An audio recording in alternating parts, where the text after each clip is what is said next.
Hi, I'm Shell, and today I thought I'd share with you the thoughts I have on some of my recent reads. I have to say, it hasn't been the greatest start of a reading year, but let's just get into it. My first read of 2018 was Heartless by Marissa Meyer. I was really excited to pick this up. I really liked the writing style. I'm actually super excited to see more from Marissa Meyer.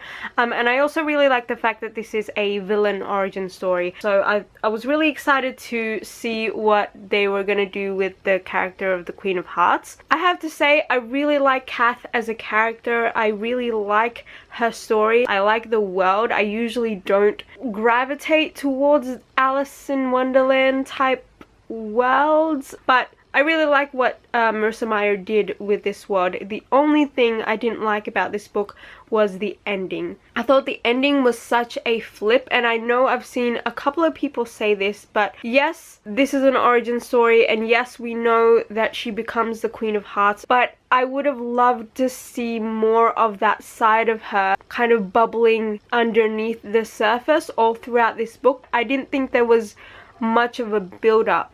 I wished we saw more of a resentment within Kath, or like some sort of inkling that she was going to just flip, because I don't think we saw that until the very end, and I just felt like it wasn't within her character, within the character that she was written as in this book anyway. So yeah, I was a little bit disappointed with that, and I ended up giving this a 3 out of 5 stars on Goodreads. The second book I picked up was Pivot Point by Casey West. I went into this book and I read about like 40-50% of it, and really enjoyed myself. I really like the sci-fi dystopian type aspect of it, but unfortunately, the second half of the book didn't really live up to the first half. I just felt like everything seemed to both drag and rush at the same time. I'm not really sure how to explain it, but it just something felt off in the second half of the book, and I was really disappointed, but I gave the book a 2 out of 5 stars on Goodreads. Moving on to my third read, I read a romance book called Bully by Penelope Douglas, and I think I saw Ginger Reads Lainey mention this book in one of her videos, and I was kind of in the mood for a romance. Basically, this book is about this guy and this girl who were friends once when they were really young. They were really good friends, and then all of a sudden in high school they both kind of just changed, and the male character just ends up bullying the female character all throughout high school, and it's like a hate to love kind of romance, and I really enjoyed myself. It was the right kind of angst, and I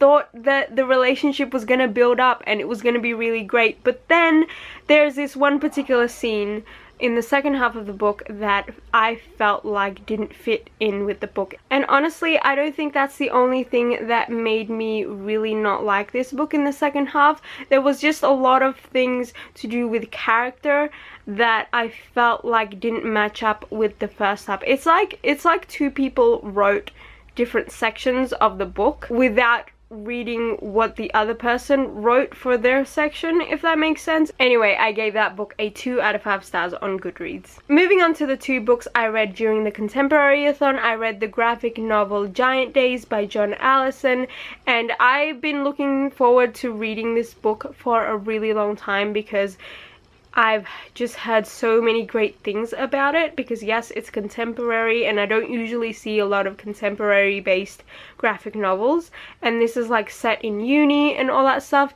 I did enjoy myself reading it, but I think I just hyped it up in my head so much that it didn't live up to it. Basically, it's about these 3 girls who are friends, and they are just going about their day in uni and all the crazy stuff that happens during uni.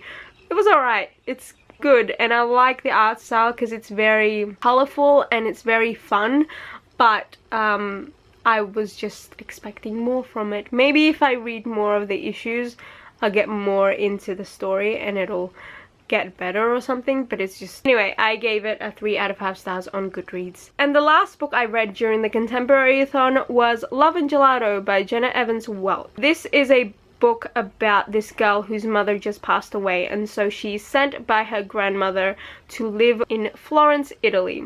So this whole book is basically about her dealing with her grief, dealing with being in a new place that she doesn't really know much about, and she doesn't really want to be there.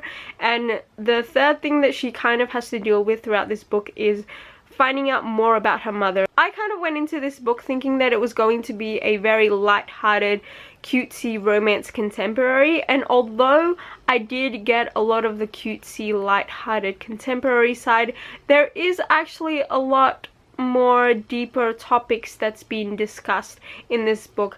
I don't know why, but recently I've been very much drawn to books about grief, and I thought that the way grief was handled in this book was really well done. I also really like that this book was set in Florence, and everything about the world building and the descriptions of the places felt authentic, almost like the author has actually lived there, because I had just recently gone to Florence and I could pinpoint everything that was mentioned in the book. Anyway, I gave this book a 3 out of 5 stars on Goodreads. Okay, my battery's flashing. That's all from me today. Let me know some of your recent reads down in the comments below. I hope you're having a great day, and I will see you soon.